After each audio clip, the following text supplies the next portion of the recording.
আসসালামু আলাইকুম প্রিয় দর্শক, আপনারা অনেকেই এই যে নেত্রোজেনিক ত্রিফলা মিক্স, তো এটা ব্যবহারের নিয়ম বিস্তারিত জানতে চেয়েছেন। তো আজকে আমি সেটাই জানাচ্ছি। তো এটা খুবই সহজ, কঠিন কিছু না। তো যারা বদহজম, গ্যাস্ট্রিক এবং অরুচির জন্য ত্রিফলা এই যে মিক্সটা সেবন করবেন, তাদের জন্য নিয়ম হচ্ছে ৪ চামচের ১ চামচ পরিমাণে ত্রিফলা পাউডার ১ গ্লাস পানিতে গুলিয়ে খাবার পর পান করবেন। তো এটা যদি আপনি খাবার আধা ঘন্টা আগে এটা গুলায় রাখেন, দেন হচ্ছে খাবার কিছুক্ষণ পরে পান করেন, এটা সবচেয়ে ভালো হয়। কারণ হচ্ছে যে এটা গুলায় রাখলে এটার মধ্যেকার যত অ্যালকালয়েড বা ফাইটো কেমিক্যালস গুলা বা ফাইটো নিউট্রিয়েন্টস গুলা, এগুলা হচ্ছে পানিতে চলে আসে। তো এরপর সেবন করলে এটা ভালো কাজ করে। তো এটা সকাল বিকেল ২ বেলা করবেন।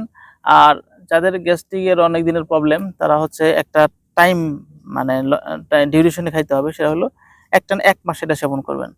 দেন হচ্ছে আপনি ১ থেকে ২ সপ্তাহ গ্যাপ দিয়ে, ঠিক আছে, আরেক মাস সেবন করতে পারেন। তবে এটার ফুল কোর্স হচ্ছে ২ মাস। তো ২ মাস করলেই যথেষ্ট। আর এরপরে গিয়ে কি আপনি আজীবন এটা সেবন করবেন? না। এরপরে হচ্ছে আপনি এটা সংগ্রহে রাখবেন। যখন হচ্ছে হয়তো ইনস্ট্যান্ট ভারী খাবার বা অন্য কোনো বিষয় হইলো, তো তখন হচ্ছে এটা যেহেতু রেডিমেড, এটা ইউজ করতে পারবেন।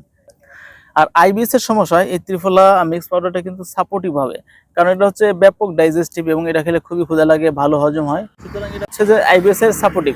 কিন্তু শুধু এইটা দিয়ে যদি আইবিএস এর চিকিৎসা করতে চান, তাহলে কিন্তু আসলে হবে না। ঠিক আছে? কারণ আইবিএস এর রোগীদের আরো অনেকগুলো ইস্যু থাকে, তো সেগুলো সমাধান করার প্রয়োজন হয়ে পড়ে। এই হচ্ছে শর্টকাট বিষয়।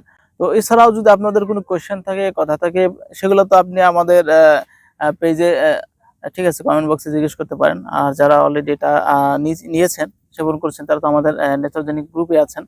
তো সেখানে আসলে পোস্ট করলেই কিন্তু এটা নিয়ে বিস্তারিত, ঠিক আছে, আপনাদের সমাধান দেওয়া হবে। তো ঠিক আছে, আজকের মতো এখানে শেষ করছি। সবাই নেত্রোজেনিকের সাথে থাকুন, প্রকৃতির সাথে সুস্থ থাকুন। ধন্যবাদ।